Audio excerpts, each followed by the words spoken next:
Welcome everyone to the Purpose Hangtime podcast. It is your host Leon and my co-host Ricky Pan. And here with the main purpose of this podcast is to discuss interpersonal relationships, whether that is romantic with your lovers, whether that is platonic with your friends, whether those are familial ties with your family.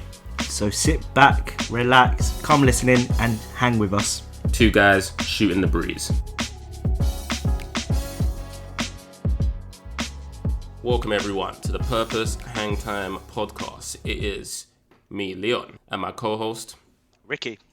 So today's episode is mainly based on imposter syndrome, and this seemed like the natural progression from looking at overcoming your comfort zone. When I say natural progression, it also occurred to me while I literally was on a train commuting into work, and something popped up with the BBC.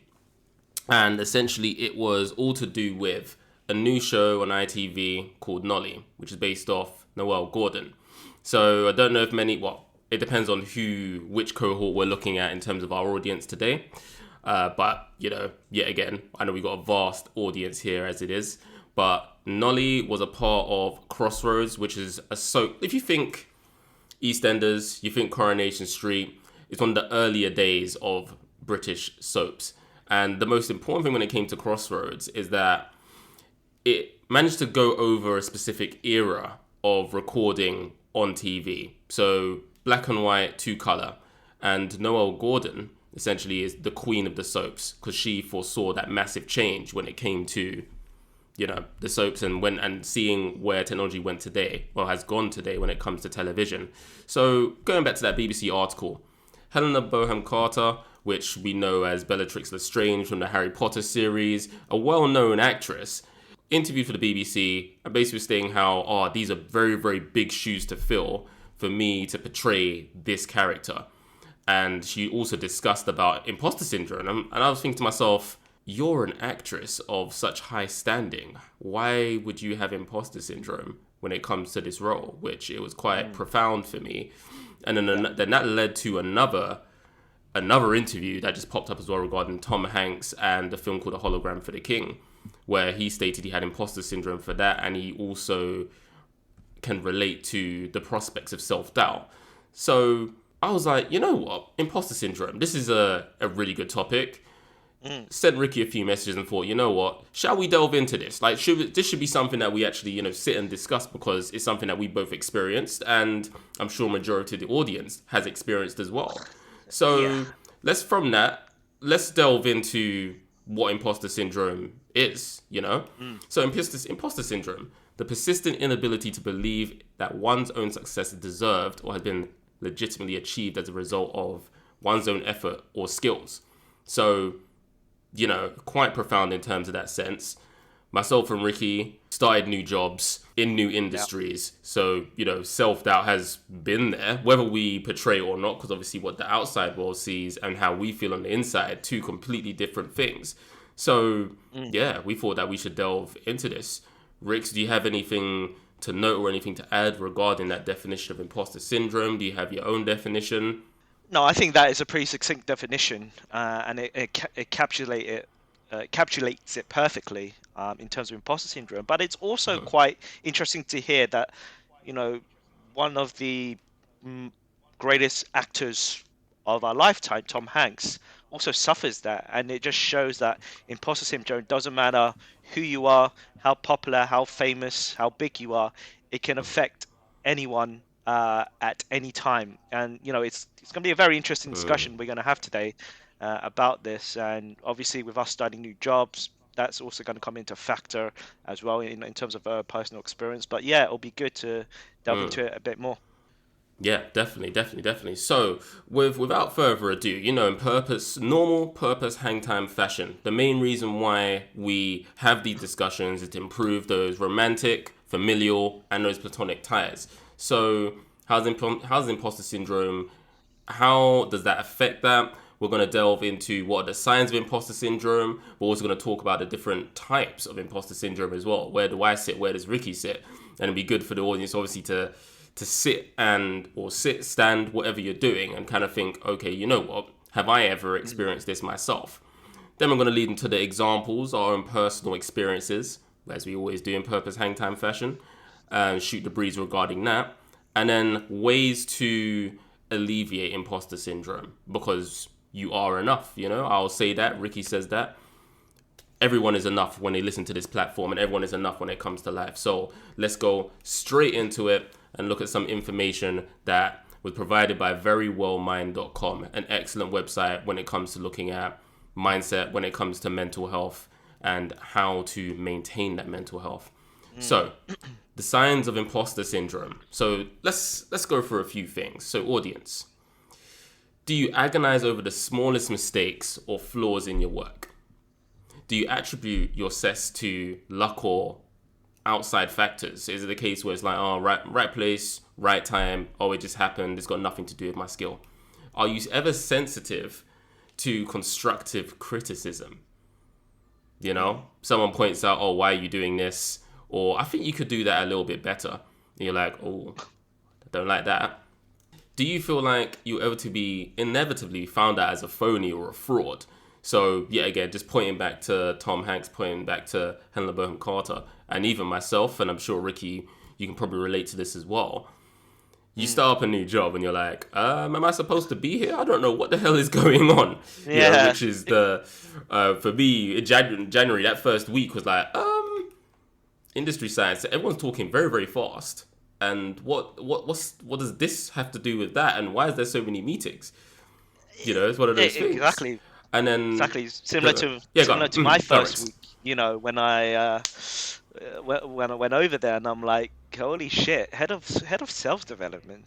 You know, that's a big title. I mean, you build your own teams, you manage people. I've never done it before. I was like, in my mind, I was like, should I really be here? You know, can I really do it? But again, you know, that's just, I think it's normal in human nature, and in a way, we can kind of link that back to our previous episode on getting out of your comfort zone, right? And I think, you know, for listeners that previously listened to it, there was getting out of your comfort zone. You've got the fear zone, anxiety, and then the growth zone. And, you know, I think imposter syndrome does kind of lie in that kind of fear and anxiety zone, which is normal. And I think you have to have gone through imposter syndrome to be able to grow from it. Yes, exactly. To ultimately elevate yourself, you have to put yourself in that space where you probably have to be an imposter, but are you really an imposter?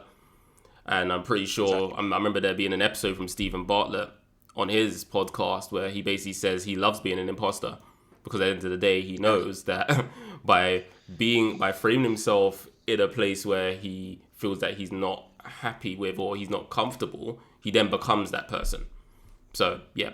And then the final sign, before we forget, do you downplay your own expertise, even in areas where you generally are more skilled than others?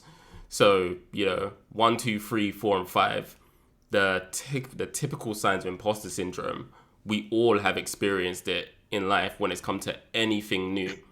Whether that is a situation where we put ourselves in, or whether it's a situation that's been forced upon us, and we will further go into that when it comes to talking about our own experiences. So those are the signs. Those are the main signs when it comes to imposter syndrome.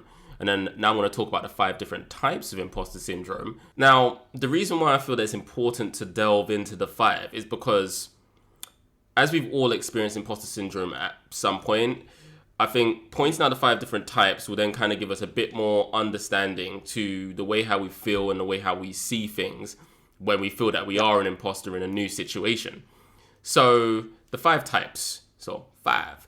The perfectionist, the expert, the natural genius, the soloist, and the super person. So I'm going to delve into each 5 types, and then we can discuss a bit afterwards regarding the types. So the perfectionist, the type of imposter syndrome of believing that unless you were absolutely perfect, you could have done better. And this is generally what stops people from elevating out of that comfort zone, because it's like, well, if I can't do it to the best of my ability, why should I do it anyway? If I know that if I go into a new industry, if I know I'm not going to be good at it from the off and from the bat, why should I go and get that job? If I'm to be in a relationship, like is one of those things of, okay, if I know I can't give my best, why should I jump into that relationship even if someone's interested in me? So that's the perfectionist. Was it imposter syndrome type? The expert person feels like an imposter because they don't know everything about a particular subject or topic, because they haven't mastered every step in the process. I can put my hands up to that and say I'm pretty terrible when it comes to that, especially being in the science space. The natural genius. You may feel like a fraud simply because you don't believe you're naturally intelligent. So that could essentially mean that you're looking at everyone else in the room, you're comparing yourself, you're hearing a lot of slogans, you're hearing a lot of abbreviations, Yeah. and you're just like, I don't understand why I'm here. You know? Yeah. Which I'm sure we both can relate to, yet again, going into two different industries. With me, the amount of different terms for everything, drug substance, drug product, I'm like, what the hell is this? In my new role. Yeah. It's like, oh, this is different. Exactly. And with me going into, even though it's still in the SaaS industry, it's a different part of the SaaS industry where it's about financial compliance and all these financial terms. When my coworkers talk about it, and I'm like, huh? I'm starting to get to grips with it. But yes, Yeah. I totally feel like in that particular type of syndrome. Yeah. And then the fourth one, the soloist. Feeling like an imposter because you've had to reach out for help. You want to do things independently, but because now you've had to ask a manager or ask one of your coworkers, I need help with this situation because I don't understand it. That is another imposter syndrome profile. And then the super person, one who believes that they must be the hardest worker or reach the highest levels of achievement possible. And if you don't, you're a fraud. So with those 5 different types, Ricky, not to put you on the spot here, but which ones do you feel that you align to, or one, or which, like, what do you feel? Yeah, what do you think syncs with you? What were the ones that really, really stood out to you, and you think that you can relate to with regarding your new role? Personally, for me, it'll be the super person, and it would definitely be the natural genius. And I'll tell you why. So with the super person, I always feel like I have to be the hardest worker in the room. I think from a young age, I was always my parents always installed me, you got to work hard to achieve what you want. And similarly, in all my professional career, especially in my last job, I was working so hard. I wasn't taking enough time off. My work-life balance was whack. Basically, I'll stay behind longer than I needed to. And with Yeah. this current job, I kind of feel like I need to do that as well. But what I'm beginning to learn, especially because now I'm moving to Denmark, their kind of priorities on work-life balance as well is it's more healthy. And they said, look, Okay. my current manager, said to me, and it was a great piece of advice. I don't care how long you spend on doing a task, as long as it gets results. So Okay. that's what I'm beginning. So previously, that's what I felt. I felt like you have to put the X amount of hours in this, or put your maximum effort in order to feel like you belong in that organization or in that role. Yes. Because it all comes back to belonging at the end of the day, isn't it? Because you wouldn't Exactly. feel like an imposter if you felt like you already belong. So it's those initial stages of having. So yet again, I always will put the relation back to our older episodes. So look at the Green Flag series. That communication. Make sure that you can get a communication to a certain level makes you feel like you belong, and it's not just surface level. And the only way you can deal with that is by understanding the parameters and Yeah. the features of a certain workplace. Yeah.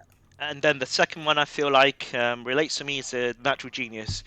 And I think this is more situational in terms of the new job. Again, when we talk about our specific personal examples, I'll delve a bit more deeper into it. But as I mentioned, before, I currently work in the SaaS industry, but I've moved into a different market or vertical of that space where previously I was selling like workforce management systems. Now I'm helping to sell financial compliance systems. Now, I, when in terms of financial compliance and the terms they use, it's still all alien to me at this stage. And Uh-huh. during that first week I was there speaking to my colleagues, they were talking about financial compliance, they talk about specific terms in relation to financial compliance and management. And I kind of felt like this is, this is just going all over my head. I don't get what they're saying, firstly. And I feel like, should I even be here? But I think that's Yes, also which is a natural process, though, right? Because I think yes, agreed. to get acclimatized to a job, you're looking at maybe 3 months, 2 to 3 months, till you well versed Yeah, I in think. maybe in terms of I think when. Yeah, just to jump in quickly, Ricky. I think in terms of being well versed, 3 to 4 months. But in terms of when you initially, I think, because there's so much focus, especially when it comes to the UK or London. Actually, no, I'm not gonna say the UK, but London culture in general of pick up and yeah, go, or you should be able to absorb things as fast as possible. And as a society, yeah, it's all quick media, quick this, quick that. You want to hit the ground running, because that's something that I know that both myself and you and I both had in common before starting both of these roles. We both said to each other, we want to hit the ground running. However, you yeah, don't, in the first month of working in a new place, you don't even have all the pieces of the puzzle yet. And especially no, when we're both working in startups, even the company doesn't have all the pieces of the puzzle. So how can you expect no, that everything's going to work in a perfect way? So exactly, it's all a exactly, part of, that imposter syndrome part as well. And on top of that, you're new to your colleagues. Everything is new. Everything is fresh. So how can you belong straight away? But once you start building up the foundations, building up that attachment, building up the communication with higher management, senior management, people on your level and people below you as well. And when I say below, yeah, not being derogatory, but those who are ranked lower or you're the ones that you are their manager, then that's yeah, when you build up the rapport and then imposter syndrome then starts to fade. exactly, exactly. So those are the That's what two. I'd say on that How part. about you, Liam? How about you? What do you think what types of imposter syndrome can you relate to? So for me, looking at the 5 different types, I can definitely say what I don't relate to. The perfectionist, nah, because I'm not a perfectionist whatsoever. I'd rather rough and ready, but get there in the end versus this has to work in the exact way that it has to work, if you see what I mean. Maximum Yeah, efficiency happens over time. But I think for myself, especially being in the science field, the expert. So, yet again, ladies, gents, or the audience in general, I was at Imperial for 7 years. So after being there for 7 years, I would feel like the expert in things that I've produced or experiments that I've optimized because it's all me in terms of doing that. I presented, yeah, I'm the one who produced the data, I'm the one who knows all the historic data, so I know everything on that subject matter. So moving into a new role after being in a role for 7 years, I'm expecting, okay, hit the ground running, I should be an expert in this in a week. Did that happen? No. My first presentation for my new role yeah, is the way I remember it quite clearly, where it was like, hold on a sec. So I'm like, I said everything with chest. I was like, yeah, so this is what we're going to do, and this is how we're going to do it. And then being corrected by senior management saying, you are aware that's not a part of this, and you're like, I see, I know now, sort of thing. Was it But was it yeah, the for case of me, like I hope the was it just a case of like I just hope the ground swallows me right now? not really. It was kind of just like, oh, that's that's well, not problematic because obviously I put the voice out, but it was kind of like, Yeah, oh crap, I should have known that, or I should have done better. But it's yeah, all a part of the learning process, right? So yeah, again, going back to overcoming the comfort zone, it wasn't a comfortable situation, and I felt like an imposter saying, oh, this is what we're going to be doing as a new person and talking to more senior members of the group. But after that and having a little chuckle and a little laugh, just like how we are doing now, I felt less of an imposter because yes, it's been yeah, corrected, and now I'm on the right. I'm more on the right track. So I'm less of an imposter because now I'm more akin and aligned with the people that I'm working with. So yeah. yeah, So for me, the expert is one I can definitely align to, as well as the super person. Thinking that I must be the hardest person in the room or I must reach the highest levels, and if I don't, I'm a fraud. Me, I am Exactly. definitely akin to overworking, especially with the COVID-19 work back in 2020. So yeah, again, my girlfriend make sure definitely make sure that I don't overwork now. And yeah, you don't have to know everything, and you don't have to be working from 7 a.m. in the morning to 9 p.m. at night to avoid being an imposter. You're not a fraud. As long as you're present and you're learning stuff as fast as you can, and you ask for help, then yeah, essentially you can move forward with what you need to do in your new role, or whether it's a new relationship or anything like that. So yeah, so Yeah. definitely it's those two, the expert and the super person, that I can definitely relate to. So Nice. yeah. Nice. Well, So, ladies and gents, anything else you want to add, Ricky, before we go on to the next part?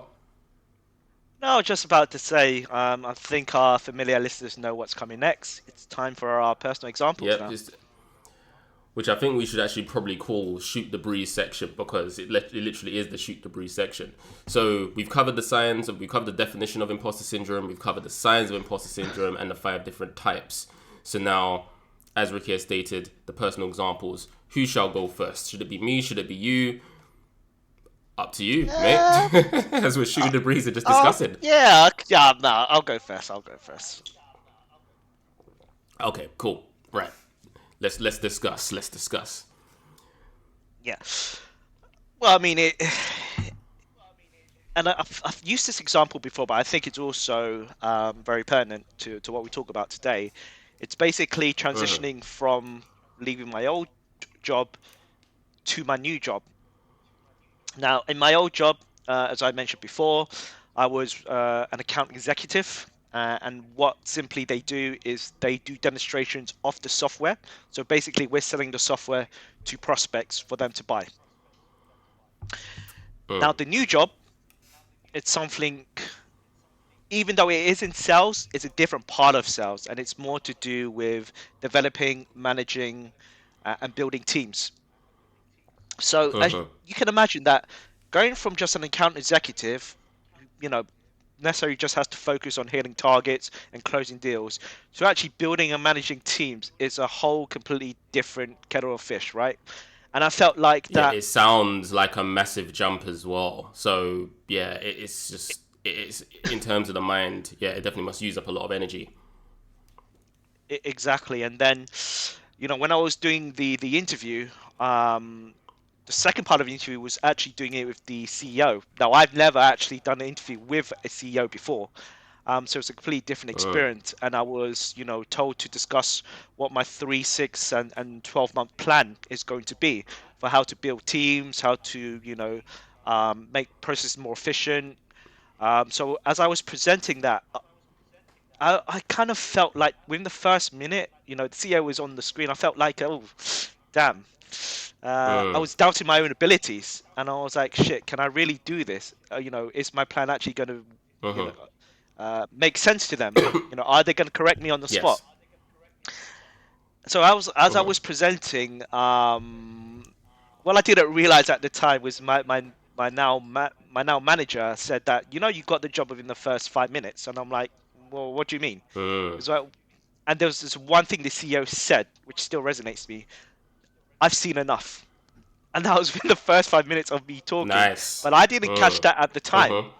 so I was like, I was continuing. Mhm. And as I was going along, I became more confident. I became more confident in what I was talking about, what I was discussing, what I was saying. And then the CEO Mhm. just, the final comment she made was like, "Good, I think you're too ambitious." That was it. When I came off the call, I Mm. felt really good. I felt like shit. I've never presented to a C-level person, but with that experience, Mhm. I felt great. I felt yeah. Next time I need to present to them, I feel more confident. I feel less nervous. Obviously, they like the structure, my flow of the presentation, so I kind of know how to structure it next time. Mhm. So that was the interview. Yep. Going into the first week of the new job, sitting down with my colleagues. Bear in mind, I already know some of them from my previous job, but just sitting down, Mhm. getting to know my new colleagues. Again, because I felt like I'm fresh meat, basically. I've just come into the company. Yep. I feel like a bit of It's imposter always as always a well. It's hard like position to be in. Yeah. exactly. And I felt like I needed to prove myself right from the off. I need to hit the ground running. I needed to put X amount of hours in That's to prove myself there. that's a key point. I needed to prove myself. Now, I've actually got two questions for you. With you Yep. explaining, this situation. Well, you explain. Well, you explain in the interview, and you explain in your first week / 2 weeks of work. So during the interview, when they stated that you are too ambitious, how did that make you feel? Honestly, I actually took that as, in a weird way, positive. To be fair, because it showed that I was probably running ahead of myself in that regard, but it kind of showed that we were going towards the right direction. It's just the timeline we needed to align. So it in my mind it showed me or that I know what I'm talking about in terms of this plan. It's just that the Yes. execution and the time frame, we just need to align that. But in terms of the actual content, like I didn't get feedback saying, uh, this is wrong, or have you thought about looking at this? They were like, no, good, good, good, just too ambitious. So that actually made me feel good inside. Amazing. Amazing. What the other thing I was going to ask as well, that fresh meat feeling when it Oh came yeah. to your first 2 weeks of work, like how did you're a person who's got quite a lot of charisma. You're a person who generally is quite friendly. Mm. I say generally. No, you are friendly generally. So with that, how did you overcome that? The fresh meat feeling. Like what was the best course of action? I think, and it relates to our previous content all around communication. Sitting down Mm, with my work colleagues, whether it be meetings or just introducing myself, saying hi. Um, that kind of I felt more warmed up to the organization and the people. And to be fair, after that first week, I already felt like part of that family right there. And the thing is, my current team, I loved them so much already. Obviously I speak to them every day, but them as a people and who they are, it's something which I can definitely align to. And there was one also within. I think it was on the. I think it's actually on the day I actually flew in, and this made me feel so much at home as well. Um, so the CEO took me for a walk, a 40-minute walk, just me and the CEO, and we were just talking about it. And there's one thing she said: I am happy and excited for you to be here, and I can't wait, for you and your team to, help the company, and I believe in you. And coming off that walk with a CEO, it made me feel so good inside. It made me feel okay. Yes, I'm here. I deserve to be here. I have the backing of the CEO, and that made me feel less of an imposter as well. So it's basically and then it talking to my probably colleagues, instilled a getting to sense know of them. belonging. It did right away. It instilled a sense of belonging. I felt part of the family, and I'm like, shit, let's go, let's go. So that's what really kind of made me feel less of an imposter and more part of the family over there. No, great. And it seems like, well, this is the thing. If you're liked and you're accepted fully into your workplace, which I think nowadays, well, I can say I can relate to you in terms of working with a new group of people and a healthy, positive work, what would I say, ethos or see, I don't want to use the term family because you're expected a lot more of you as being a member of a family, being a member of a family. But Yeah. when you feel like you're being fully accepted with open arms into a new place, it really, really, really does remove that imposter syndrome. Yes, you may put extra pressures on yourself, but it's Yeah. so nice when someone can at least say, okay, well, if you do have any issues with this role, let me know. Let's talk, so let's see what we can work out. Let's discuss. So yes, it does require that higher level of communication, nothing surface level, of course, because then you alienate yourself. And in terms of, Yeah. I don't want to go really into attachment, but it's that accountability, it's everything else that's involved that we have mentioned in the Green Flag series, which is relatable in a work basis as well. So yeah, but no, congratulations on the new job yet again. I know, yet again, we're 5 weeks in. Was it 5 weeks for yourself? You traveled over to Denmark and back quite often, and yeah, it's a tough time, but you've definitely jumped over the hurdles that come with imposter syndrome, and yeah, now you are a part of the team, and I'm sure we're going to be expecting and seeing a lot of great things from you. So yeah, again, audience, when it comes to the episode podcast, we always celebrate the people who are involved in this. So yeah, keep it up, Rix, man, and keep it up. You're doing well. Thank you. So Leon, tell me more about your example now. I'm guessing yours is similar to mine, but obviously there are some other aspects that you want to also talk about, maybe your new relationship, and stuff like that. Yeah, so what I'm going to do, I am going to make mine multifaceted. So I'm going to make it a mixture of my previous work, a mixture of my current relationship and the inception of that, and also mention something that I haven't really mentioned in these episodes for the purpose of Hangtime, and that's the passing of my dad in 2021. And the new challenges that were definitely involved when it came to that. So, in the interest of time, I'm going to make it 5-minute slots for those, if I can, and see what we can do. So I'm going to start with my previous workplace. And as I said before, 7 years at the Mast, an academic institute, and it was amazing.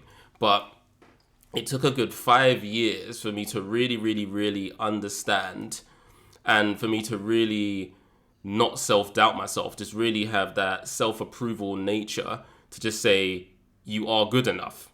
Which might sound crazy because you're thinking, hold on, 5 years in a job and it's only after 5 years you felt that you were a really, really good scientist. But let me delve a bit further into it. During my time at the Academic Institute, it was one of those things where this was my first proper job after my master's. So everything I learned immunology-wise was learned at that point. And growing with the group, obviously the challenges that came with it was always great. But there was one main thing that I always noticed, and that I was the only black scientist, or the only black male scientist. And this is one of those things where bringing the whole ethnicity into it and being an ethnic minority, it was like, hold on a sec. Yeah. I'm surrounded by Caucasians, I'm surrounded by Asian scientists. What the hell am I doing here, sort of thing. So where the game changer was in terms of that, obviously, in terms of the group, very inclusive. They didn't make me feel like I was any different to anyone else, because at the end of the day, you're here for the science and you're here for your expertise at the end of the day. There's no other reason why you are going to be working there, even though we do see with certain jobs, there are certain quotas that do need to be filled. That's a topic for another time. But in my mind and me self-deprecating myself, it was, well, I'm black, I'm here to fill in the quota. There's not really that many Caribbean black scientists. So yeah. So I gave an interview with the Imperial as One Belonging series. And yes, I will now mention the Academic Institute. My name is all over the internet. And it was with this interview, which was a good hour long. It was 2021 when I gave this interview. And it basically was me explaining my time at Imperial and explaining what's the meaning to me to belong to Imperial as a college or as a university. And with that, I did state my initial upbringings and the self-doubt regarding my undergraduate getting a 2-2. I never felt that I was good enough. So I felt that I was an imposter because I wasn't an expert. I wasn't, me looking at myself in that view and in that lens, I was like, well, I'm not perfect. I'm not the greatest. I'm lucky to be here, without actually seeing the other side of the lens of how my colleagues and how my boss and how the professor saw me. So it was great to just dive into that, explain. A lot of confidence was built up during the COVID-19 pandemic work that we had to do and all the vaccine work. So after all that was explained, the host, he actually became my mentor, funnily enough, afterwards, which is great. And yeah, we kept up that really great rapport. But what I truly remember from that conversation and being at Imperial and me really, really confronting that imposter syndrome, I received a lovely email from the professor of the group. And that email basically stated, I listened to your interview, and just to remind you, the reason why you are here is because you are an amazing scientist and you add so much to our group. And that was just amazing to see, amazing to hear, and it's just really being valued by others for your work. Yeah. So, yeah, again, with the audience, Exactly. we've spoken about joining new to a company or new to a new role at work. And this is me talking about being a part of work and just having that self-deprecating values for myself, but then seeing how the rest of the world views you in a position. And yeah, it was truly heartwarming, truly great, and it really lifted me up. And I ended up carrying out quite a few interviews as well after that, just based on vaccine hesitancy within the Black community, and really boosted myself up. So yeah, that was definitely a great time to really sit and delve and look into it. Mm-hmm. How big was your team? So my immediate team for the vaccine work was about 3 people, but in terms of the whole group, it was about 30. And you are the only male Black scientist in that group of 30. Yeah, exactly, in that group, which, yeah, again, it's not, okay. it wasn't on the basis of that's all that they would, it's only just me that they would recruit, but in terms of Black ethnicity, when it comes to research science, you don't really find a lot of us there. So it was, it was quite nice to just talk and discuss and just bring that out. And then I ended up, the consequence of me having all these interviews was that, and when I say consequences in the positive aspects, I ended up being nominated for an award regarding societal engagement, which was great. It was a great reward to just being open and honest. And I think is one of the precursors to, yet again, starting up this podcast. So yeah, no, it definitely was great to just open up and talk about that. But that's a perfect example of imposter syndrome, then delving into it and then opening up and realizing, hold on, I'm not an imposter here. I belong here. Exactly. And first of all, amazing achievement. So full credit to you, my man. But I think just using that example is similar to mine. It's that when you get that sense of recognition of value from your boss, it does make you feel good, right? It makes you feel like, okay, no, there's a reason why I'm here. And I deserve to be here. I deserve this role, and I'm gonna, do my best. I'm gonna run through brick walls to get where I need to go. So, yeah, it's just that sense of recognition and value, and I think that's probably one of the basic needs of humans, to be recognized and valued by others. Yes, exactly. So yeah, that's so that's going back to Maslow's law as well, that we have delved into before. Being recognized. Yeah, we're not going to go into that. And then we're not going to go into. No, we won't delve deep into it, but too much. It is that's true, but it is one of those things that makes you as a human feel that you can strive for more. And yet again, the purpose of the purpose, hang time, improve those connections, make you strive for more as well. So so that's that. And then on the topic of belonging, let's move on to the new relationship. Well, not so new now because, it's been quite a while. Yes, I've moved in, but it's not as new. But for me, when it came to the imposter syndrome regarding this relationship, this romantic relationship, when I met my girlfriend, obviously it was during a time where my life was quite hostile. And essentially, for me, I couldn't accept, and obviously I think on top of it, I was also scared with the current premise with the divorce and everything as well. I felt like an imposter regarding someone else wanting to be there for me, wanting, like, having all their, well, not every single, not everything put together correctly, but a homeowner, someone who is very, very successful in their career. Why would they want someone who literally is freshly divorced? And what is it that I can add to a relationship regarding this? So, yeah, for me, that's where the imposter syndrome kind of came in. Like, why me? If I'm the one who's currently going through divorce or is being divorced, why should I then deserve happiness on the basis of, I'm just a nice person? And quite a bit of guilt for a long period of time, and still something that I'm dealing with at this current moment as well. That how comes I can have it so easy? This is just it's a lucky break.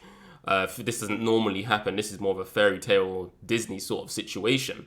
So it took a long time for me to accept and remove that imposter syndrome of, am I good enough? So the constant theme for me throughout my life is, am I good enough, or do I feel good enough regarding this? Yeah. Now, obviously, I've let go of that imposter syndrome and basically said, okay, yes, she may be a homeowner. Yes, she had an incredible job, and now she's working.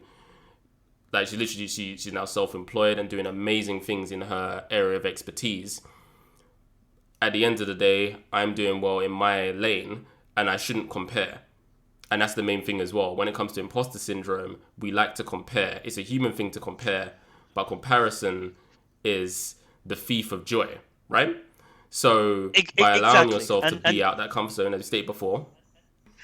No, but just to kind of add to that, when you said comparing yourself with others, and I always felt like this, and you always felt like this, that everyone is living life at a different pace. You don't know what other circumstances or situations they've been in previously, and you should never compare yourself. You can't compare yourself to another person, because everyone has different life situation. Yeah. Everyone goes through things differently at different times, right? So there isn't like an apple from apple, an apple for apple comparison there. So it's quite important just to stress to the audience that, hey, it doesn't matter if you haven't achieved this or this by this age or this time frame.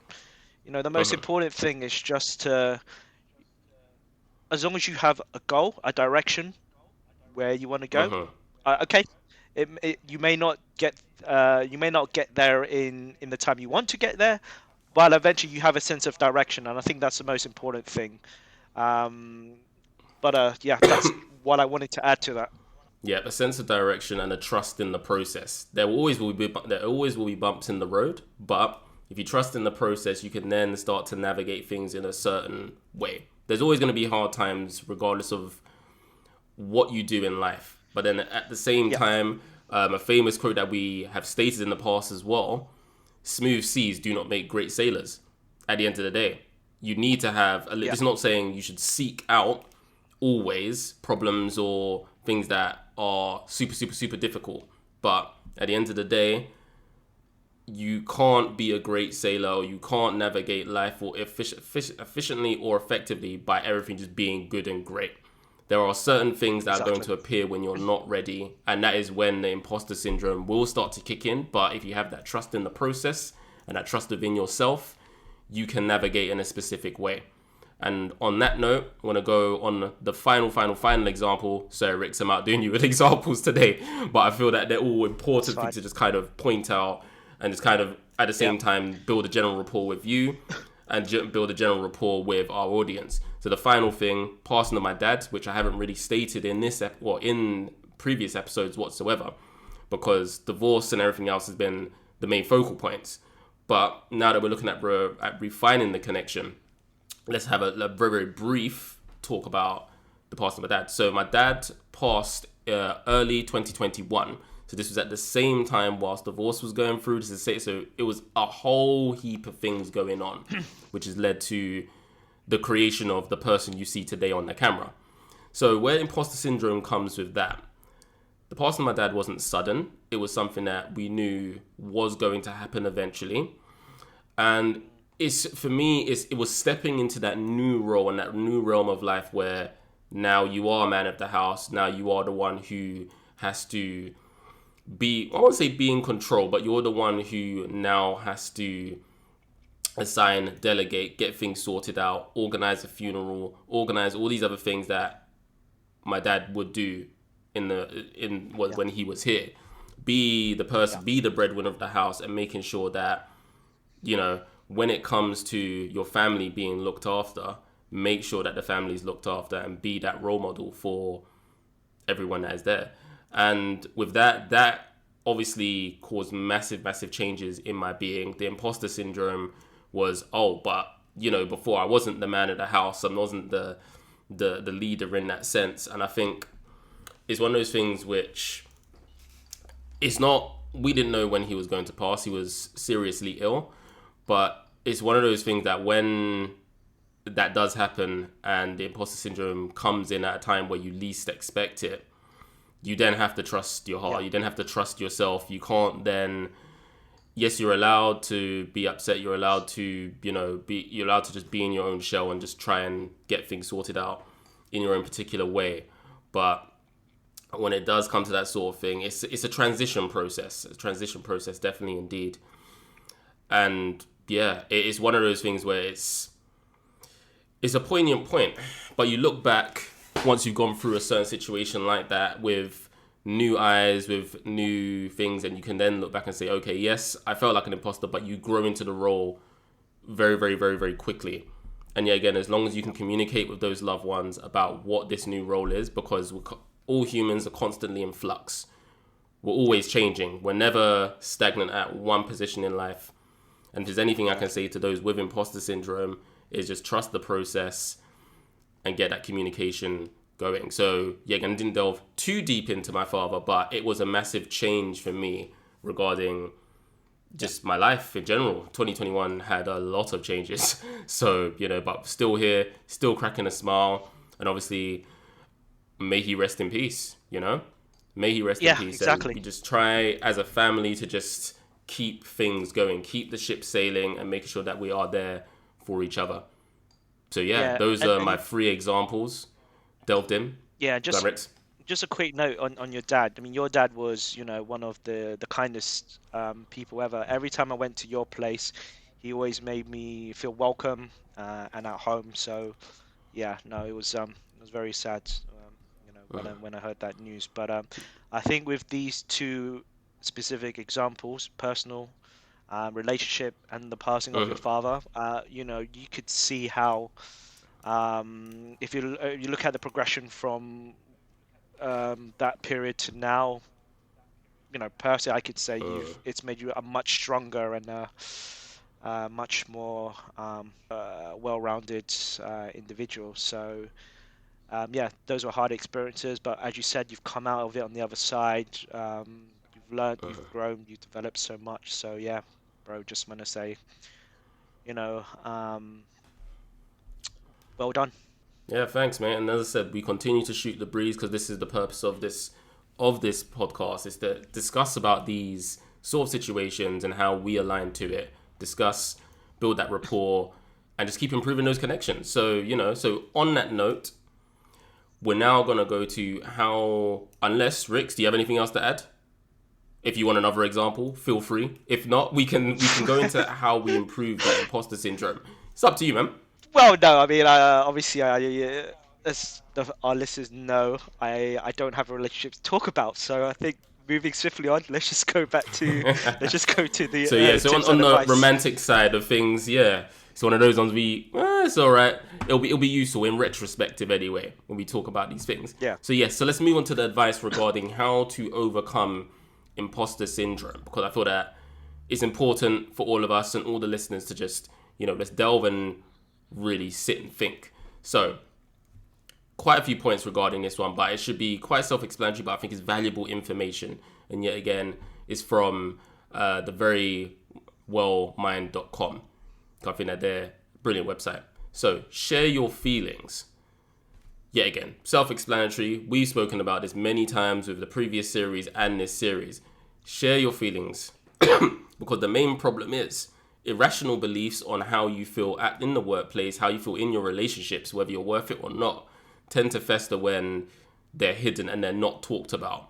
Your mind can play many, many games on you. If you're in your own echo chamber and you are perpetuating one sort of message to yourself, that message becomes stronger and stronger and stronger. And that becomes your belief system. By talking to others, such as like how I talk to Rix on this podcast stuff, which we unveil new things all the time about how we feel, it gives me a new perspective and a new lease on life. So it's very important to share your feelings about how you feel if you are feeling that imposter syndrome and you're finding that it's difficult to deal with. So whether that's a loved one, whether that's a friend, whether that's family, keep it real. Yeah. focus on others. Now, at this point, I was a bit, what do you mean focus on others? Because we already spoken about how comparison is the thief of joy, right? But Yeah. the thing is, if you focus on others instead of yourself, we're not saying focus on other people's attributes and compare yourself. We're talking about focus on others, discuss and see what attributes they bring to the table, because new attributes become your new strength at the end of the day. So communication, being able to communicate with those who you know can help you out of those sort of situations where you're like, damn, I feel incompetent in this. If people have been with a company for 6 months to a year, they're going to know how it runs. So whether that's senior, whether that is the C-suite guys and ladies, talk and build your own confidence in terms of those abilities. The next point, assess your abilities. Yeah, jump in, man. Jump in anytime. Go on. Mm-hmm. Just to go back on the focus on others. So is it more case of speaking to your managers or speaking to a friend who has a similar role?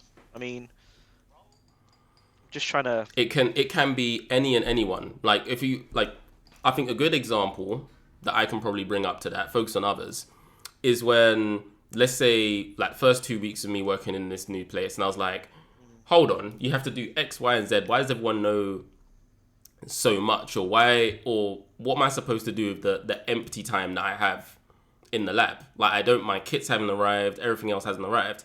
And I spoke to one of my aligned scientists within the same group, and he was like, oh yeah, sorry, I forgot to say, here is some data regarding all our past meetings. Here's some old presentations to get you up to speed. So by bringing that focus over to him and then also talking to others, where it's like, oh yeah, I felt this way when I first started. And it's like, okay, I'm not the only one who feels this way. So that's what we mean in terms of, okay, focus on others, seeing how other people feel at that exact time point, because they can then bring their retrospective, ideas or retrospective perspective on that first week and second week, and you find that you probably feel the same as everyone else, or how everyone else felt at the exact same position. So yeah, so that's just me focusing, just going a bit more, or delving a bit further in on focusing on others. Now, the third thing, assess your abilities, because something that most people generally do not do is write out what they're actually good at.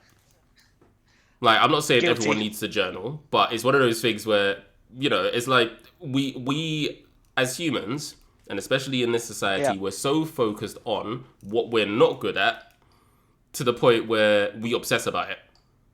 Oh, I don't know how to dribble like Messi. Oh, I don't know how to be really, really good at this video game. Or, I don't have a property. Just like when it comes to me talking about my girlfriend, I don't own a property. But what's that got to do with anything? Because at the end of the day, when you look at your strengths, what else do you bring to the table? Oh, I'm a research scientist and I understand really, really complex systems. Or I'm in sales and I can sell salt to a slug. It's like, I've got the gift of the gab when it comes to charisma. So be just pointing out or looking at you, Ricky. So, Well, I think that's really important as well. And I'm guilty of not doing this, if I'm being honest. Because part of my new role is to be able to coach and mentor people, right? And I always felt like myself, I don't think I'll be, I don't think I'll be the best at it, but it's only when you also speak to other people, and in a way they kind of assess your ability. They kind of assess your abilities, and it was a few of them said, "Look, I think you'll be good at it." Is that why? Because you actually take time out to kind of coach and develop people. So yeah, it's also important to assess your abilities and write them down. I mean, I'm guilty of not doing it, but it's kind of good to also have that validation from others as well. It's very important to have that self-assessment and ask others, how do you think that I'm doing, or can I do this any better? Yeah, which is always important.